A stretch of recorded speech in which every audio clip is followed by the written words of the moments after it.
I never thought it would get to this. Told Jerry and the Cowboys to go shove the contract up.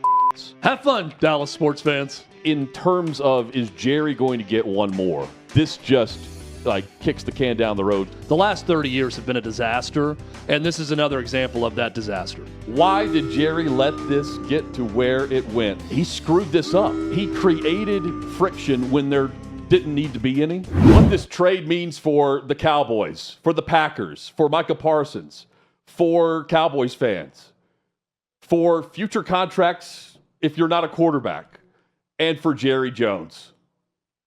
Chad, what the hell? Micah Parsons, who's the best player on their roster. I mean, he is one of 5 players to record double-digit sacks or to reach a certain number of sacks within the first 4 seasons of his career.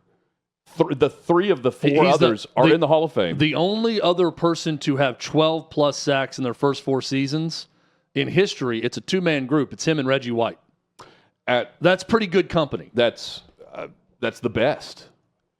His impact, enormous. If you're trying to make the case for why the Cowboys will actually get back to the playoffs, win games, and get back to the promised land, win another Super Bowl with Jerry. If you're trying to make that case, he is at the top of the list as to why you would be able to make an argument that could make sense. And they trade away Micah Parsons. He gets a boatload of money. And Jerry Jones, well, he screwed this up. He created friction when there didn't need to be any. And our guys did a great job. Here's Jerry Jones over the last several months discussing the contract with Micah Parsons.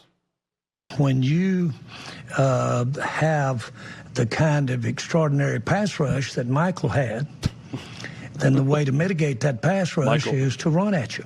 The other thing that I would like to say is I firmly made a commitment to Michael this spring, Micah, and paid him. Did I talk to Michael? Micah.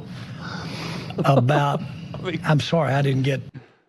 Michael Parsons is as savvy and knowledgeable and understanding of his financial business relative to football as any player I've ever been around.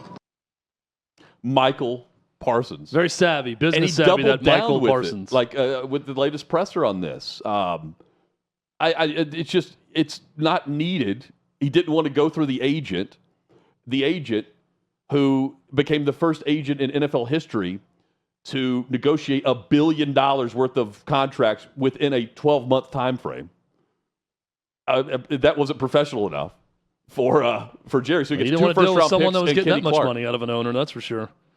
Chad, I never thought it would get to this. No, and it was so terribly botched by Jerry Jones. I will give him some credit here. I thought, and we're going to talk about every level of this, but I thought his 40-some-odd minutes of press conference, I thought, that's a pretty good attempt to save face. I'm not buying it. Not many people are. But when he goes down the route of, well, this is why we were bad against the run, and when you get in the playoffs, teams run on you, and doesn't really matter. The sacks were great, but if you can't stop the run, you're not going to advance in the playoffs, and we're going to be better against the run. It's going to help our defense. And I'm thinking, okay, you're doing a pretty good job of trying to convince everyone of something, but everyone who knows ball and sees where the game is right now and how it's played, they understand the value of Micah Parsons and what he brings to the table. Certainly the Green Bay Packers understand his value with what they're willing to commit to him. But the way he dealt with the agent and the player and trying to start with the player and almost sort of hoodwinking the player and thinking one meeting was one thing and it wasn't. Yeah, the handshake agreement, and then claiming that that Parsons' agent told Jerry and the Cowboys to go shove the contract up their ass. When I don't even know if this guy even curses. That's what others have said about Mogoleta. He doesn't really say any foul language whatsoever. Yeah, he's not even an emotional type person. Yeah, that would ever say that. I don't know why you would just stir the pot with this, especially right on the doorstep of the regular season when you need the guy. It's also stating the obvious here. Jerry's 82 years old. Yeah. Right? And he's not in peak health. right now. I don't think he's in poor health for somebody that's 82. At 82, I would love to be as I think he's doing. I think he's doing fine. You know, for the most part. Right. But like, this is the move of like Jerry Jones when he took over the Cowboys in 1989. Knew he was going to take it on the chin in the short term, but he works out a deal to trade away Herschel Walker, and then because of the picks they ended up getting in return, they get the haul that leads to 3 Super Bowls. Like, that is a young man's game. I am taking over this organization. I'm going to fire the legend, Tom Landry. I'm going to bring in my best friend who aligns with me. I'm going to start this thing from scratch. I'm going to trade away the one good player we have, knowing we're going to suck for the next 2 years, but we're going to build something special together. Trading away Micah Parsons, the best defensive player arguably in the league right now, with a good roster in place, and a good but not great quarterback, but someone who maybe can eventually, win you a playoff game or two with this roster. This is a young man's move. This is a long view move. This is not the move of an 82-year-old man. If I'm Jerry Jones, I'm not necessarily planning I'm going to get one more Super Bowl 6 years from now or 4 years from now. I'm thinking right now. And this was a move for down the road. I mean, now look, down the road, we may look back at it and say, boy, this was Herschel Walker times 2.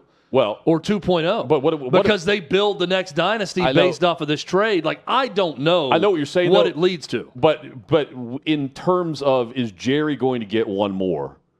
This just kicks the can down the road to where it doesn't make sense because of the piece that you're losing, right? Yes. That's exactly what you're. And this was a move to get Steven his first. Yeah, not Jerry his fourth. And Stephen Jones does a lot of negotiations. Right. And I'm not trying to sound overly morbid here. I'm not God. Truth. I don't know how much time he has left on Earth. He's not getting younger. When you say America's Michael team. over and over too, I know. But not that's the worst thing an 82-year-old could confuse but that or all say. Seems but intentional. As intentional as his discussion of the fact that they had been talking about this trade for a while.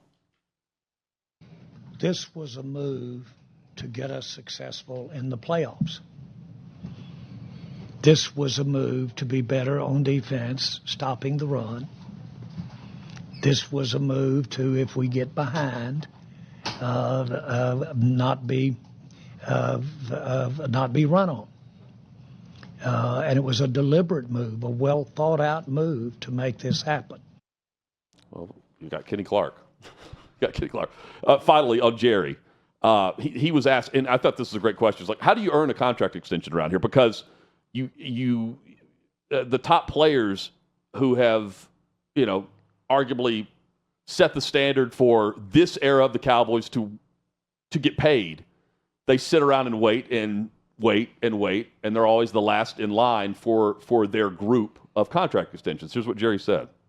Jerry and Micah had 12-plus sacks in each of the last 4 years, very productive. For other Cowboys players coming up the line, they see how this negotiation with Micah went. How would you answer their question, well, gee, what do I have to do to get an extension if Micah can't get one? Ask Dak. Highest paid man in the NFL. Yeah, and he had to sit around and get franchised for a while. Yeah. Which was not going to happen. Now, briefly, Micah Parsons and his agent, Mulligetta, they played this perfectly. This was the A.J. Brown chess piece.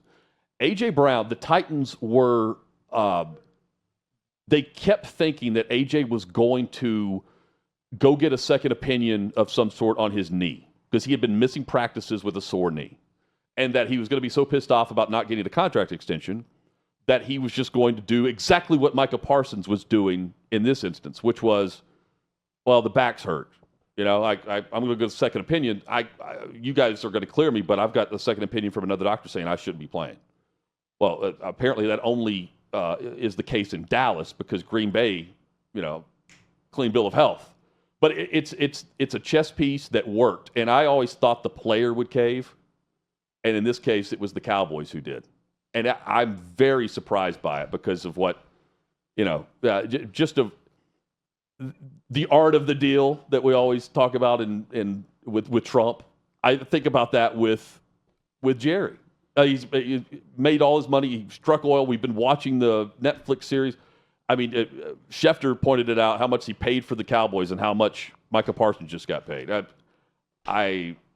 It's hard to really understand the move there, especially when the Bengals, the cheapest organization, can work out a deal with Trey Hendrickson, right? Yeah, and out of respect for a guy who has been a chess player throughout his ownership of the Cowboys a lot of different times with the league and how he outmaneuvered them and how he built the Dallas Cowboys into this mammoth organization that has more value than any other pro sports organization. I have respect for that Jerry Jones. Yes. And the different chess moves he's made. The man walked out on the field in the Meadowlands to start a season on Monday Night Football with Phil Knight to announce the Cowboys were partnering during the broadcast. Just completely sabotaged the game. To walk across the field during a timeout with Phil Knight hand in hand to show that the Cowboys were going to be a Nike team, even though the league had a deal with another group, because he was going to fight for the Cowboys' right to put Pepsi in their stadium when everyone else in the league had a deal with Coke. And he won. And he won that eventually for every other NFL team, but it made the Cowboys more money than anything.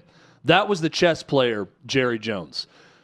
This is a checkers player. I'm sorry. I'm not convinced that this was some deliberate move, as he said, and a chess move for the Cowboys where they knew all along, I'm going to make up this conflict with Micah Parsons, and I'm not going to deal with his agent. Now Micah's pissed, and he's demanding to be traded, and I'm going to go do interviews about the docuseries on Netflix while saying we love Micah Parsons. But all along, I want Kenny Clark to stop the run? Right.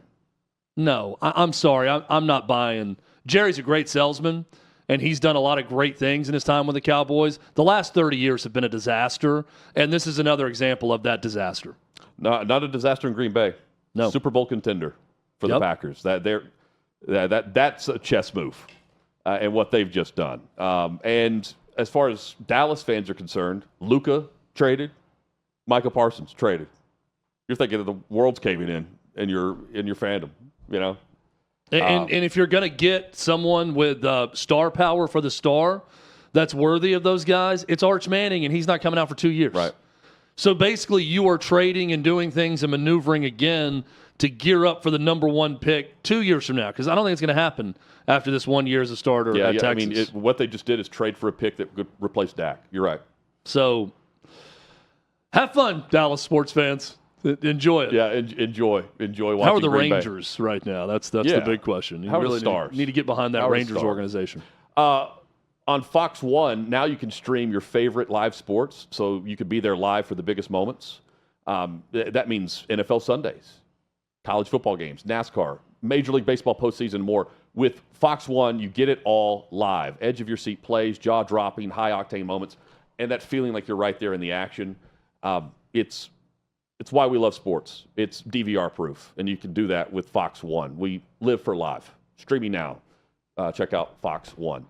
Chad, I watched Nebraska last night. I was entertained by the game, but did you see a college football playoff team when you watched the game last night? No. Look, I saw a team that doesn't change my mind that they could feast on a very weak Big Ten schedule that they've been handed this year, and step one was beating Cincinnati. They were close to a touchdown favorite. They won by 3 points. So here's the good with Nebraska. You found a way to get over the hump in a one-score game. You made a big play late with an interception, with Cincinnati driving, where they had a chance to either kick the field goal to tie it or go down and win with 35, 40 seconds left in the game. Made a big play, won the game. Here's the bad news for Nebraska. Dylan Raiola, who has had all of the hype in the world, had 42 pass attempts, and he only got 242 yards. I don't know what the guy is right now. He looks like a pretty good college quarterback. He's not the star that he was built up to be.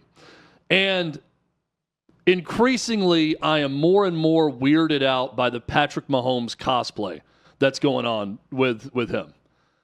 He's putting the same Jackson sleeve Mahomes. on. Yes. Like there is what do the ladies call it? An ick factor? There is an ick factor with Dylan Raiola. He's even doing this thing like for the call it's and all the same factor. Gestures that Mahomes does. Douchebag factor. It comes across as just like it's creepy. You know what I mean? Like I'm watching last night with Mahomes in the box, and I'm seeing Mahomes' haircut. And I'm thinking, did Mahomes cut his hair just not to look like Raiola because the dude grew his hair in the same fashion? I mean, it's like how Halloween. Mahomes did. It's like a Halloween. And costume. Raiola's claiming, well, I had the hairstyle first. I'm thinking, dude, you're doing everything. You're dressing the same way. Like, it is freaky how they have, like, the same body type and everything else. Like, they do look a lot alike. But Dylan Raiola is not he's Patrick mimicking, Mahomes. No. And I just think the more he does that, the stranger it becomes. He seems like a good enough kid. I think he's a good quarterback. But what do I know about the identity of Nebraska football this year? I have no effing idea. After one game, that was a game that I think there were like 67, here it is, 67 combined pass attempts for a total of 312 yards between those two teams. It's like Oklahoma last year. In Cincinnati, they got a quarterback who can run and can't throw the ball. Can't. I mean, could not pass. I'm thinking that last drive, as long as you stop him from running it in for a touchdown, then you're going to be fine because he cannot throw the football. I don't know what to think of Nebraska other than Husker fans should be very happy that you won a one-score game and don't sneeze at that. That's fine. No, yeah, sure. You won a close game, and that's not been a common thing for Nebraska football recently. But, boy, they took over Arrowhead Stadium. It was all Nebraska fans. It sounded like a loud. Home game, man. It was a home game, and I feel and like Mahomes was there, and the 15 was there. Look at this. For those that haven't seen the similarities. Yeah, and if you leave that stadium, I mean, it's strange, man. I don't. It's like a kid obsessed with his favorite player, like in middle school. He's playing dress up. Yeah. I feel like Dylan Raiola is playing dress up. And now he's starting to get annoyed by the questions. He's like, I can't help that God made me look like him. And I'm thinking, well, you're making yourself look like him when you put on the same gear. What's going to happen now is like he identifies as Patrick Mahomes. Yeah. So now we have to like refer to him. Is he going to legally change his name next? Dylan Mahomes. Patty Mahomes is what he's going to go by? Well, I mean, Patrick effectively like got rid of when's the last time we saw Jackson Mahomes walking around anywhere on the field? That's a good point. He's definitely not in that box last night with Taylor Swift and Kelsey and everyone. No. He's not even like in the corner of the photos. Yeah. If they can get rid of Jackson Mahomes, can they get rid of the mimic? I don't know what it was about last night. Charlie Chaplin. Yeah. Guy, once the talkies come about, he's going to be in trouble like Charlie Chaplin if he can't sound just like him. I don't know what it is. You know me, I've never been someone that's got a problem with the showing Taylor Swift during the NFL games. Right, yeah. In the box over and over. But it was weird when it invaded college football last night, and they were just on Kelsey, Swift, and Mahomes and Brittany Mahomes the whole time, to the point where I know exactly when Patrick Mahomes left the game early. Nebraska took a 10-point lead with like 7.5 minutes left, and they've got him on camera exiting the suite, saying bye to everyone. I'm like, man, you want to talk about kind of a weird invasion of privacy? Like now, people know exactly when I'm headed to my car. Yeah. If you're watching the game. If you've never been to Arrowhead, go to Arrowhead. It's fantastic. For the Chiefs game, it's a college-like atmosphere. It's a really cool venue. It's the closest thing the NFL has to the best college venues. You can go to one of the best in Athens, and it's the ultimate game day experience. It's Alabama and Georgia. You can scan the QR code. You can also sign up online at outkick.com/sweepstakes. Game tickets are included for this coming up on September 27th. Travel expenses are taken care of. You just sign up and you can win. You and a friend, you and your wife, you and your girlfriend. Don't take both. And if you want to take your friend who's a huge Bama fan and you're a Georgia fan, by all means, that's the way to do it. Is to take the Bama fan on the road to Georgia for the showdown. September 27th, sign up online at outkick.com. We talk more college football straight ahead. And coming up, Chad, in 15, 20 minutes, we're going to give our picks? Yep, our season picks. Heisman, playoff, national champion, all of it. Yep. Brooks Austin joins us next here on Hot Mic. This fall, you're not just watching the biggest game in college football. You're at the game. Bama versus Georgia. September 27, Athens. OutKick's giving one lucky fan and a guest the VIP treatment. This is your shot to punch your ticket to the college football weekend of a lifetime. Flights covered. Hotel covered. Game tickets, of course. We're also hooking up 10 more fans with OutKick hats. And everyone who enters gets a discount to the OutKick shop. No purchase necessary. Just hit outkick.com/sweepstakes. College football weekend of a lifetime. Outkick.com/sweepstakes.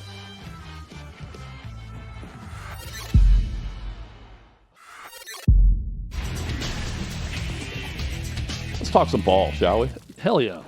The film guy. It's ball the season, film baby. guy is with us. Brooks Austin back on the There program. he is. Look at him. He knows it's ball season. Good to see you, brother. How are things?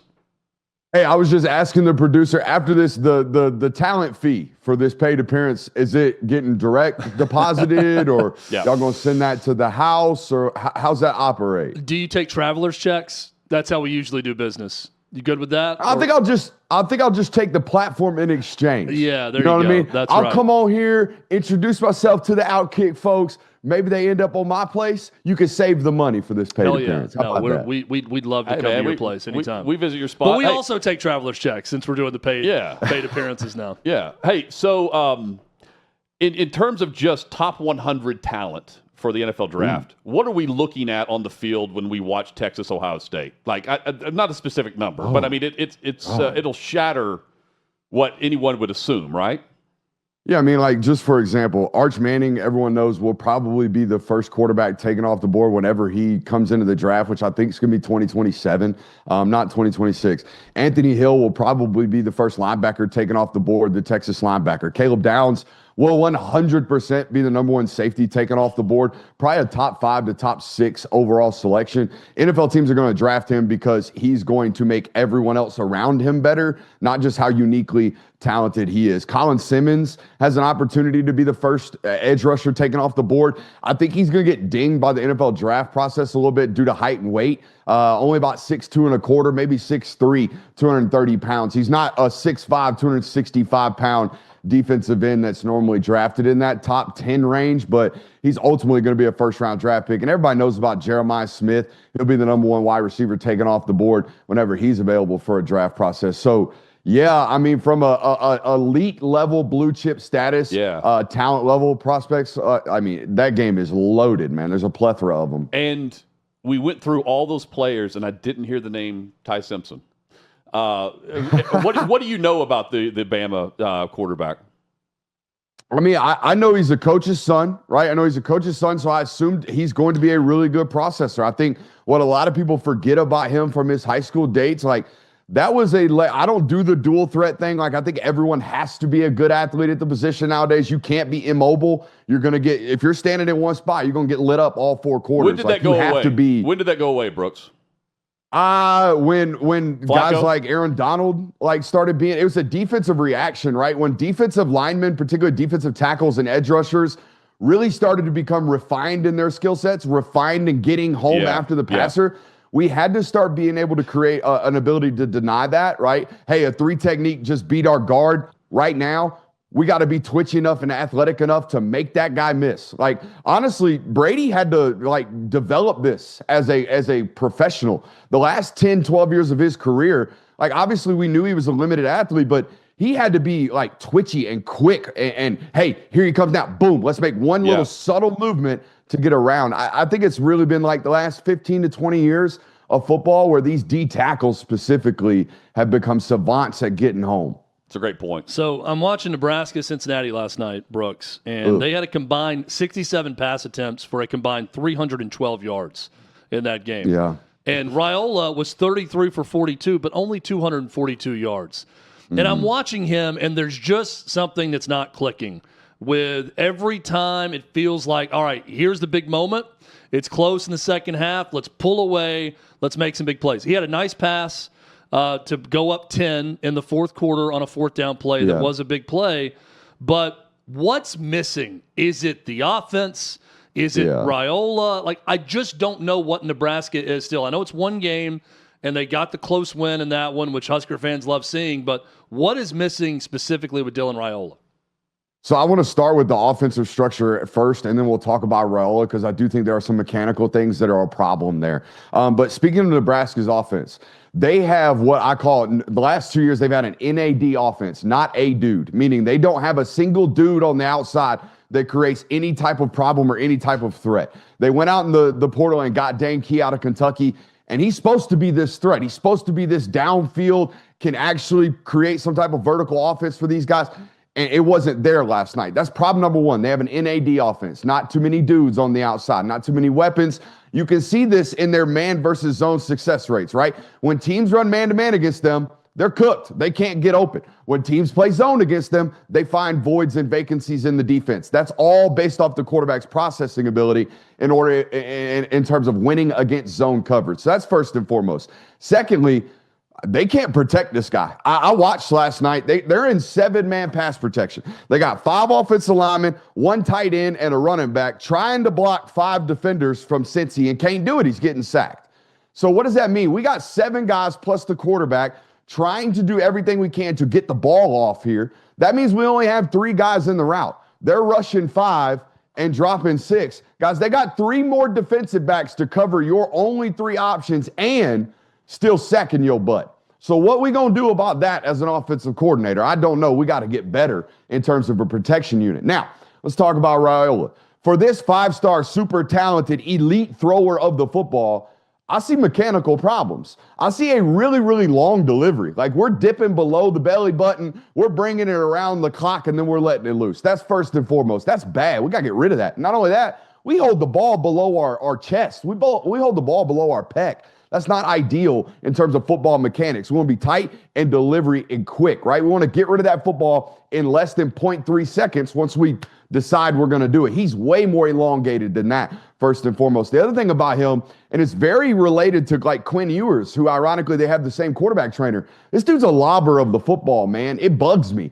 I want to see you rip footballs when they need to be ripped. Right? There are 3 types of throws. There's a 1 ball, which is a line drive. There is a 2 ball, which is a layered football. There is a 3 ball, which is that deep arcing deep ball. He has no 2 ball. He has no 1 ball right now. He does not show the ability to drive the football. I would call it the piss missile. Yeah, he needs to add that to the arsenal. We call that around here. Yeah, he needs to. And look, he's got it. I mean, he is an elite, talented, like a really good, powerful thrower of the football. He just doesn't rip it when he needs to rip it. And he's a smart guy. Yeah, basically. Yeah, like honest to God, man, like when there's a tight window, yes, we need to hit you in the back of the helmet. And if you don't turn around, that's on you. Yeah, that's on the other dude. Yeah.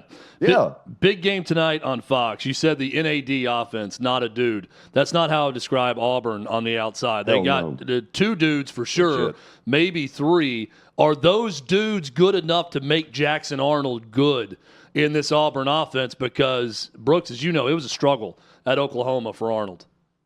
It was definitely a struggle at Oklahoma for Arnold, and I think it has an opportunity to be a struggle here. You mentioned it. The weapons are elite, right? Auburn, I think, has one of the best wide receiver units, probably the best wide receiver unit in the SEC, second in the sport behind only Ohio State, which is like a perennial number 1 as long as Hartline is there. But, man, I think this is a Hugh Freeze thing, and it'll be interesting to see if it happens again this year. I don't know if I've given you guys this stat, but Hugh Freeze has coached 13 seasons of college football. His teams have turned it over 25-plus times, 8 of those 13 seasons. Just to let you know, Nick Saban had 0 of those. Kirby Smart's have 0 of those. Ryan Day had 0 of those, but they run the football. Lincoln Riley's had 0 of those. This guy's offense has turned the football over because he is dependent and reliant upon the RPO. Okay, I promise you, because it's already happened. How many times have you heard Hugh Freeze come to a microphone and express some type of sentiment of, well, I called the right play. My quarterback just crapped the bed out there. We got to stop turning the ball over. I can't help that. Right? I call great plays today. My quarterback sucks. That's the sentiment. But in reality, he might call a play. But that play is an RPO with 4 or 5, 6, 7 different options off of it. And if the defense lies to me at all, I can make the wrong decision, and then my coach is throwing me under the bus in postgame. So I do not expect this to be some magical fix because you guys went out and got Jackson Arnold. The other thing about this, guys, I have some buddies at Oklahoma that let me know, like, hey, this was a guy we had to kind of pump up with sunshine and give him a bunch of good energy because he was kind of a Debbie Downer in and of his own self. The self-confidence was waning last year. We about to go make this guy play for Hugh Freeze? Hugh Freeze does nothing but kill his quarterbacks in front of a microphone. So I don't know how this is going to work, but my mind tells me unless the receivers just save everything, that you're going to have the same type of offensive turnover rate that you always do, because this is what this guy does. He turns it over. There's going to be another 5-star playing quarterback there is what's going to happen. Now, that's my other thing about Auburn. Like, no matter what happens, like if they lose this weekend and they're going 2-4, the first 6 games of that schedule are brutal. especially if you lose to Baylor. Like, I'm not giving you at Oklahoma if you lose to Baylor. I'm not saying you're going to be A&M if you lose to Baylor. I damn sure ain't picking you to beat Georgia if you lose to Baylor. Okay, but here's the deal. They can't fire that guy. No matter how bad it gets this year, I don't think they can fire that guy because Deuce Knight becomes a free agent. All right, all those 5 stars and 4 stars, high-quality talent you signed in 2023 and 2024, it's open season, Bubba. They're all gone. They're all going to opposing teams, too, because there's no you can't transfer within the SEC if your coach gets fired rule, right? Like, you have to ride this out, and that's the scariest thing about this to me out there at Auburn. So the flip side of that Hugh Freeze offense and the turnover problem is the Josh Heupel offense, which doesn't allow for a lot of turnovers the way it's structured. A lot of penalties with how fast they operate in that offense, procedural, but not as many turnovers. You've got Joel Klatt and others around college football and the NFL. This has become a very popular thing. Josh Heupel can't develop pro skill position players on offense, quarterback, receiver, because of the style of the offense. What's your reaction to that, Brooks? It is not Josh Heupel's job to make sure Jalen Hyatt is a dude on Sundays. Josh Heupel is paid $8.5 million to win 10 games a season, which he's done the last 3 years at a football program that averaged 7.5 wins the last 2 decades. What are we doing? Why are we sitting here criticizing because you think it's gimmicky? Like, his job is to beat Alabama. His job is to beat Georgia. His job is to win as many games in this conference as he humanly possibly can. And I don't know about you guys, but I've studied the last 20 years of recruiting player acquisition strategies in this sport. And Tennessee ain't recruiting in the top 5. They are not. Every single time they go play Georgia, every single time they go play Alabama, every single time they play Ohio State or Texas, over the next 10 years, as long as those programs look like they currently do, they will be out-talented. There is no doubt about that. If you want to argue with me, that's fine. But those are the facts of this sport. They're going to recruit in the 11 to 12 range, 8 to 12 range. There is a difference when we're talking about teams that recruit in that top 5 range. All right. So if you're going to be at a talent discrepancy, what best you have? You better have a schematical advantage. To me, that's what Tennessee has. That's what Josh Heupel has provided. Guys, they lead the conference every single year or are in the top 3 in rushing yards. They run the football. They had a top 10 defense last year. They run the football and they play defense in the Southeastern Conference. They're going to win football games. Like, the whole idea of whether or not they have the right football coach because Jalen Hyatt stinks on Sunday, get out of here, man. That's not his job. All right, so for the sake of time, I've got 2 quarterbacks in mind. You get to pick the one that I asked you the question about, Sellers or Beck. Beck, let's go. I've I'm glad you chose this. Yep. I've hyped Sellers up enough. I'm a black and white guy. You're either in or you're out with me. And while I want to give teams time to develop around the college football season, Carson Beck, for where he was in 2024, going in where he would have been the number 1 pick and all this discussion, and he goes back and he sucks last year and all this. We know the stat lines. Now he's at Miami. If this dude needs to play like a convict against the Catholics. I don't know if he's got time it in to him, shiv someone. but if he sucks in this game, he's dead to me. This is one of those games where he's got to show up and show out to me. Will the real Carson Beck quarterback please stand up and ball out? Because I didn't see it last year. I've always said, I think Carson Beck is there's one of 2 quarterbacks, right? There's playmakers and there's facilitators.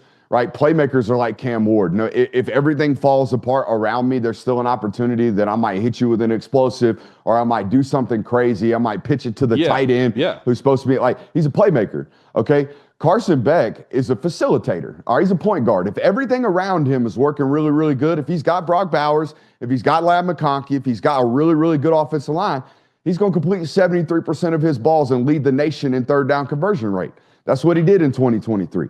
They led the nation in drops last year. He had 12 interceptions and completed 68% of his balls. Okay, so and that's fine. We could be a facilitator. Kirk Cousins made damn near $200 million being a facilitator. That's what he is. I think he is that. So when you ask me about Miami, when you ask me about this matchup, when you ask me about the start of the season, first and foremost, he just started building rapport with his football team in July because we had this elbow injury, right? So we really just started practicing. With those 15 practices in the spring, we didn't get none of those, all right? So we didn't develop any of that. We have no idea how our guys get in and out of breaks. We have no idea the pacing of guys. We're not fully comfortable at that rate. The other thing about this matchup, I know what Notre Dame's going to do. You know what Notre Dame's going to do if you watch Notre Dame football. They're going to line up and play man-to-man, cover one robber. They're going to make you beat them. All right, so that's my other concern about Miami. Like, guys, they got 5 or 6 Division I wide receivers. They're an injury away from having to play true freshmen at pivotal positions, again, with a quarterback who is a facilitator. All right, so those are my main questions, comments, and concerns. I'm with you, though. If Carson Beck goes out and plays like a high-level brand of football, if Shannon Dawson can create him into that, if they can have any type of season relative to Cam Ward's last year, first and foremost, give Shannon Dawson $6 million, get him to the NFL tomorrow. Secondly, go ahead and draft Carson Beck in the first round because all the questions have been answered. Yeah, I want to see which version. Yeah. Which leader shows up. And the Shannon Dawson piece in this is huge with what they did offensively. They're averaging 44 points per game damn near a year ago in that offense and led the country in yards with Cam Ward. Can they just plug and play now with Carson Beck and what he should be from a talent standpoint? I'm with you, Brooks. It'll say a hell of a lot about Shannon Dawson, too, if he's able to rehabilitate Carson Beck in that situation. Brooks, always good to see you, man. No doubt, boys. I appreciate you for having me. I'm sure we'll talk to you soon. Yeah, bring the energy next time. You got us fired up. We're ready to go. There he is. Football is here. We'll see y'all. The film guy. Traveler's check check is out in the the great mail, channel too. there. Yeah, always great to catch up with him. We're going to give him the money in his Swiss bank account, his offshore account. Yeah, we'll send it there. It's like the Wolf of Wall Street. Yeah, like he bet through the Cayman Islands, but we have to give him his money through Switzerland. Coming up, we have Wrong Team Favored. We also have our college football playoff predictions, our national championship. We will declare who the title holder will be and the Heisman winner. You can go ahead and write it down. It's next here on Hot Mic. This fall, you're not just watching the biggest game in college football. You're at the game. Bama versus Georgia. September 27, Athens. OutKick's giving one lucky fan and a guest a VIP treatment This is your shot. to punch your ticket to the college football weekend of a lifetime. Flights covered. Hotel covered. Game tickets. Of course. We're also hooking up 10 more fans with OutKick hats, and everyone who enters gets a discount to the OutKick shop. No purchase necessary. Just hit outkick.com/sweepstakes. College football weekend of a lifetime. Outkick.com/sweepstakes.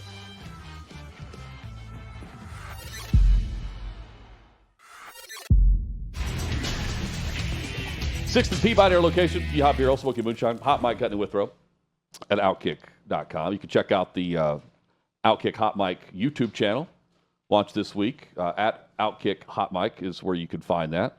Chad, it is time for predictions as we go into week 1 of the college football season, and we place our pennies.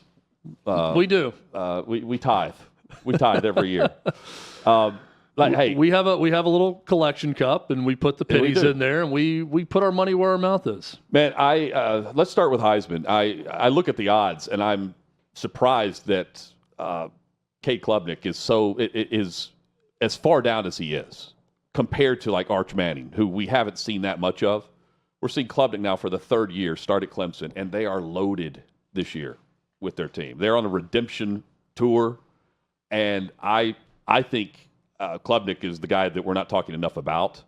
I think Clemson's going to be very good, if not great, and it's going to be because of the Heisman Trophy winner for the Tigers. And I would love to disagree with you here, Hutton, and I'll get into mine here soon. But here we go. Cade Klubnik also. Okay. And here's why. Okay, their schedule sucks. I mean, it sucks. And this guy's got great receivers, great offensive line, everything, right? And look who they're playing. LSU, if he has a big game in game 1 with America watching, it's going to be good for him. Troy at Georgia Tech, Syracuse, North Carolina, Boston College, SMU, Duke, Florida State. They're going to avoid Miami, and he's got an end-of-season showcase against South Carolina on the road, if South Carolina's as good as everyone expects. I'm with you. I think Cade Klubnik is good money at plus 800 is what I saw for the Heisman. Yeah. I love it. Yeah, and that's Dylan probably got much better odds on that. Well, Dylan went to the Cayman Islands to get his odds, so he got plus it. Like $12.50. He got the hand pay. Right. Got the hand pay. Take this bracket to the bank. I've got the Heisman Trophy winner. This is my college football playoff prediction for 2025. Navy, the midshipmen, they bring a lot of players back off a good team last year, including their quarterback. I think they're getting to the college football playoff. At number 11, Michigan. Michigan is my surprise team, making it in on the big debate at the end of the season. I see Underwood getting better and better week in and week out. Michigan's defense is going to show up. I don't think that they're as poor as what we saw last year, and I think they're, top to bottom, pretty solid. They're getting into my 12. I wonder how hard it hurt Tyler Castle to type in Michigan in the playoff this year. I know, yeah, a lot. He's like, man, this team just owns our team, and now they're in the playoff too. I mean, full ownership of Michigan over Ohio State continues. So pissed off that they may the national championship didn't even erase the fact that Michigan still owns Ohio State. Keep another broadcaster out of the stadium. Right. Ryan Day's still in the hot seat, according to Tyler, after that loss to Ohio State. Or Texas A&M is making my college football playoff this year.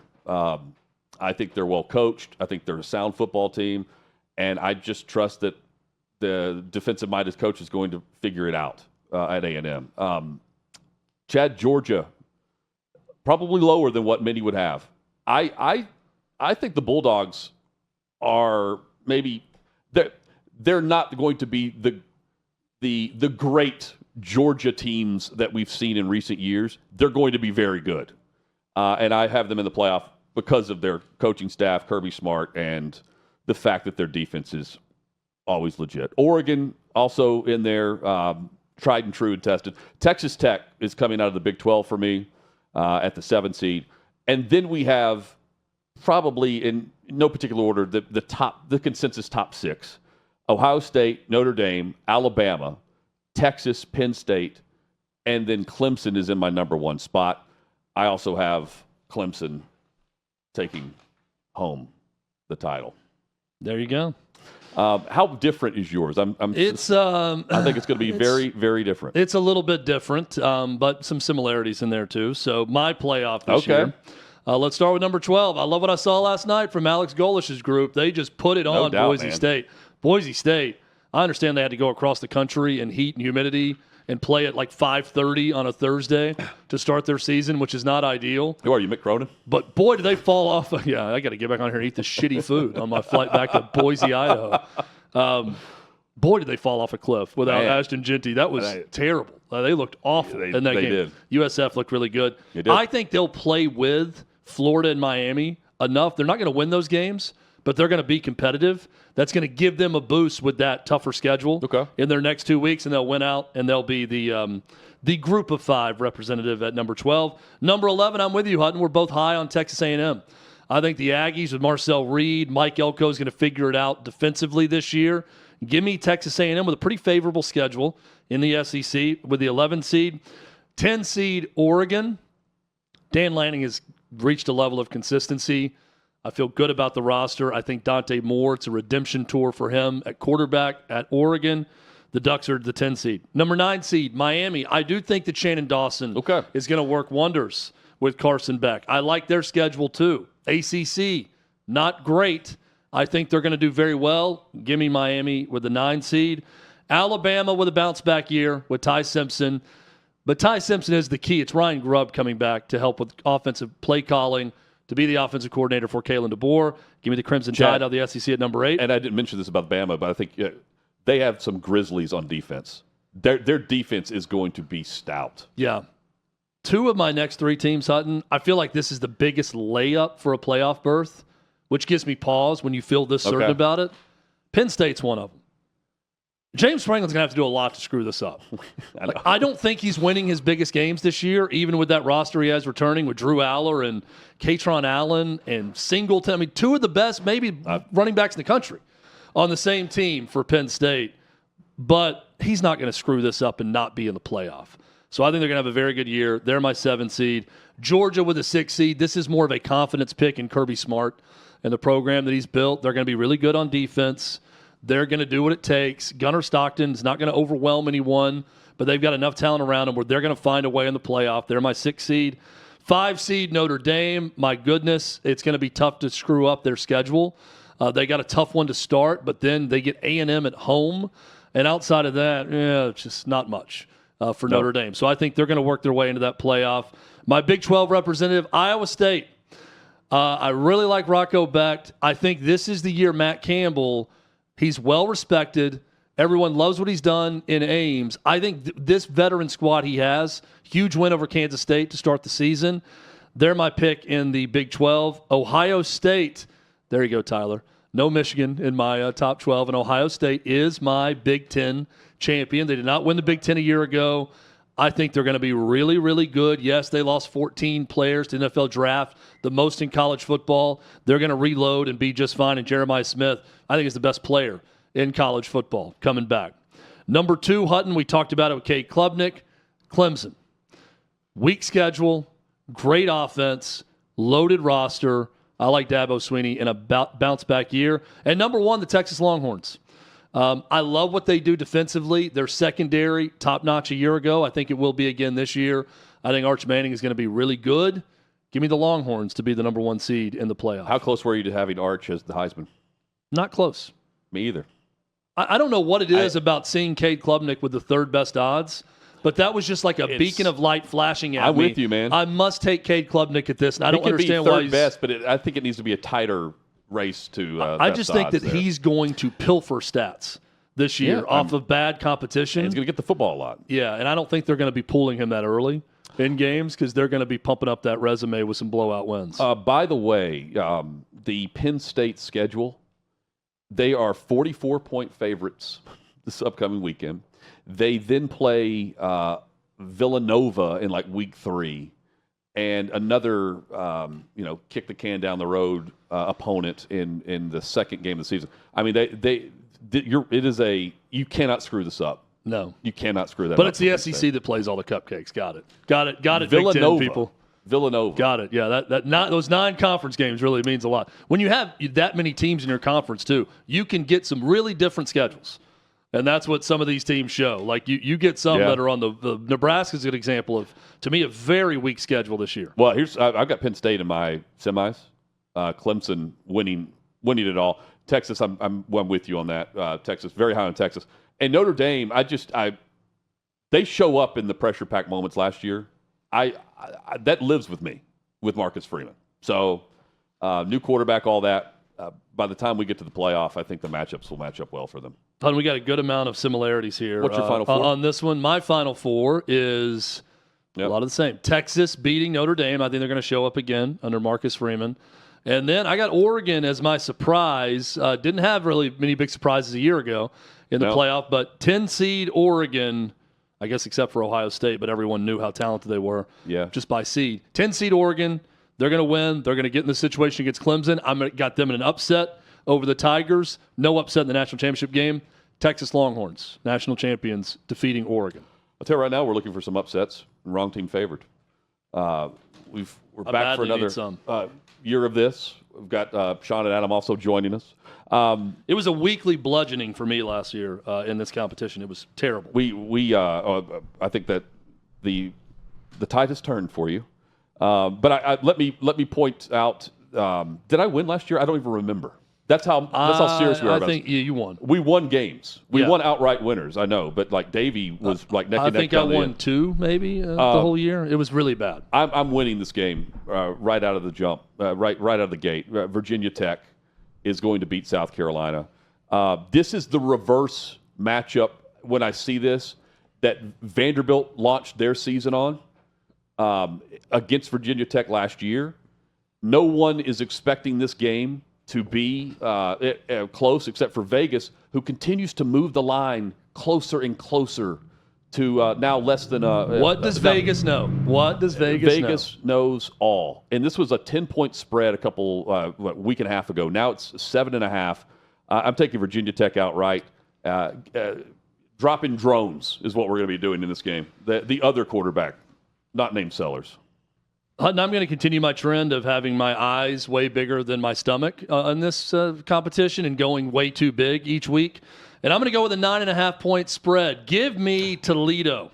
Toledo is the class of the MAC, and it's not even close. They have separated themselves from the rest of MACtion. to the point where I think they're going to dominate, and I think they're a really good chance of maybe being that Group of 5 team in the college football playoff. Tucker Gleason, a fifth-year senior, really good quarterback. He went to an SEC venue a year ago and beat the ever-loving shit out of Mississippi State 41-17. This is not foreign territory for them, not foreign territory for Chip Trainum, star running back for Toledo on his fourth school. He started at Kentucky. So this is a homecoming for him. Went to Ohio State and then went to Arizona State. Now he's at Toledo. Hutton, I think that Toledo wins outright in the Commonwealth at storied Kroger Field this week, and that great Kroger Field atmosphere and tradition not going to be enough to give the Wildcats a win over these Toledo Rockets. I think they're a live dog, and it's mainly because of, well, they're playing Kentucky. Yeah. Zach Calzada doesn't get you excited? Historic is what you meant. Historic Kroger Field. Storied and historic the Kroger old K. Field. Roger. That's right. I'm definitely not worried about Kroger Field, but I would be worried about Baylor's home environment if I'm Auburn, because one word to describe this offseason for Auburn would be dysfunctional. And I don't think a dysfunctional offseason is the way that you prepare yourself to go into a hostile environment. I'm rolling with the better quarterback here. I'm taking Baylor. They've got 3 dudes calling plays over there on the Auburn sideline. You can't work something like that out in the middle of chaos on the road for your first game. Auburn may be the more talented team overall, but in week 1, like I said, I'm rolling with the better quarterback and the better coaching situation and the better overall offseason. Okay. One quick note on Baylor. Why is Dave Aranda acting like they're poor at Baylor? He had a press conference this week, and he's like, we're finally spending some money here, and we've got some decent players. And I'm thinking, hello, you've got Scott Drew in your athletic department who won a national title buying everyone at Baylor. You've got a ton of money in that school. They act like they just realize that they have alumni that have money at Baylor. Who do they think they are? Kentucky? Exactly. Yeah. Is he speaking in comparison to like Texas Tech and Texas? He's setting expectations like we don't have Texas Tech money, we don't have Texas money. But I saw these headlines like Baylor never spent money, and now they're spending money, and Dave Aranda's finally acting confident. like he's the head coach at Memphis. Yeah, to me it was like a spin piece. Oh, okay. He's not been that good because he doesn't have any money or support. Well, now they're spending money, so he might be okay. Donations are about to roll in after they beat Auburn. You know who else doesn't? You know who doesn't have money? Toledo. But it's not stopping them from winning the MAC. That's for damn sure. That's right. Sean, what's your outright winner this week? My outright winner, UNC beating TCU 3.5. 3.5. Chapel Bill, baby. The drama-filled offseason with Bill Belichick again in college scares me not one bit. He's the greatest football mind of the 21st century, and he's been here before. He's had scandal specials before. Deflategate, cheating scandals. You think a little some conversation in the offseason from talking heads about his side piece are going to be going to phase him? No. He knows how to get dudes ready.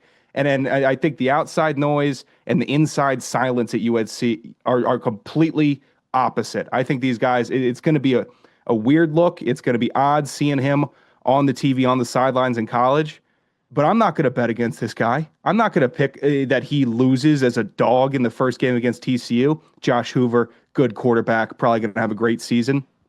But this is Bill Belichick. I'm not starting his college tenure off on a bad note, and I don't think he wants to either. I looked hard at that one, too, because I do feel like there is a Coach Prime effect of, oh, you're doubting me? Deion Sanders after the first game telling Ed Werder, do you believe? After they beat TCU. And I feel like there's a little bit of that with Bill Belichick where I don't think they're going to be that good for most of the season, but I think they're going to be ready for this opener. And there's going to be some trick plays. I predict some trickery from Chapel Bill. Here is another prediction. There will be vitriol on social media with how many times we see Jordan Hudson in this game. Oh, yeah. People are going to be pissed off for greatness on this. And I'm also curious what he's going to wear. I know that sounds so weird. Is he going with the cutoff hoodie? Yeah. Or is he going to be wearing like the stuff that he wore to the press conference, which was very old school, a throwback to his dad? Is this a totally different Bill? Yeah. Or is this like same coach who's just banging a hot chick. Where is she going to be? I'm almost Wherever as she wants to interested be. in that. Yeah, so You know what I probably mean? right next to him, holding his. All of a sudden, his- she's back. They're filming for Hulu, so you know she's going to be. She's going to be visible. holding his headset cord Is it going the to be entire time behind him. sideline or box or like a Taylor Swift in the box, or she's legitimately on the side? I cannot fathom that he would be I like. think she'll be at this upstairs point, somewhere. it's like, no, this is mine. Like this is the I game. This don't is know. mine. You're not going to be on the sideline. Like we're cool with Hulu and the interviews. But like this is mine. This is She'll my be baby. mic'd up in a- this in a- is in a football. box It's time somewhere. for you to go sit in the box. She's going to be in a box. Do they have boxes at North Carolina Stadium? I don't even know. But whatever they have at North Carolina's football stadium, I don't know. She'll be there in one of those luxury suites. The clubs, yeah. Texas or Ohio State? I'm taking the Longhorns. They're underdogs. Like, that's hard to believe. Yeah, I mean, I got Texas my number 1 seed, so I think Texas wins, but nothing will surprise me. I in that can't game. wait for this game. Nothing will surprise me. Guys, Texas? I'm taking Texas. It's hard to not take Ohio State at home, but I think Texas is going to pull it out. All right. Texas, All right. it'll be a shocking. Hook 'em. I think that the depth at Ohio State offensive line is going to get picked apart by this Texas defensive line. 4 for 4, kiss of death. Tyler rejoices back there. He's like, Yeah. now Ohio State's definitely winning. Yeah. All That's the 4 of best these thing for guys you, picked Tyler. against I'm my gonna go cash it out. Buckeyes. I'm going to get the hand pay. How dare they pick against the most unlikable coach in college football, Ryan Day? Enjoy Labor Day weekend. Enjoy A college man only football. Kirk Herbstreit could love. Let's go. Yes. Enjoy football. Rejoice. It is back. We're back. And we'll be back Tuesday. Yeah, fun week. Tuesday. On Tuesday. Join us then here on Hot Mic, Hutton and Withrow. Enjoy the long weekend, everyone.